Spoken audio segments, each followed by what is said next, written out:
Viral ngayon at pinag-usapang ang aksidenteng pag-upload ni Yumi Garcia sa TikTok ng video niya na kasama niya si King Badger. Grabe ang totoo nga ang chismis. Welcome to Sikat Story. Ang post na ito ay na-save kaagad ng mga fans nila at na-re-upload. Kaya naman ang dami nag-react sa latest video na ito. Panoodin natin.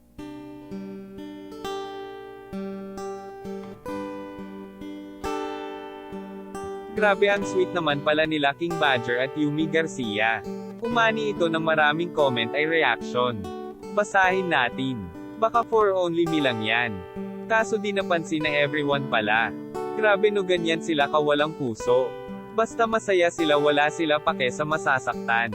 Yung either draft niya sana. Kaso na-upload. Delete agad di daw di kabit. Tapos any-ari siya mismo naglabas ng totoo ay honest yarn. For the drafts na biglang napas. Akala siguro naka-only me. Kung papanoodin natin ang dating conversation ni Brando at King B, si Yumi pala ay isang talagang fans ex-B, umiyak pa daw ito nung nakita niya ang ex-batalyon.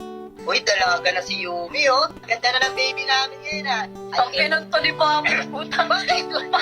namin, putang Yumi, ina teka. nito, ha? Mapapansin na hindi pumapayag si King B na baby ni Brando si Yumi. Haha, mag-aaway pa ata sila dati. Pero ngayon ay natuldukan na dahil sa TikTok video na na-upload.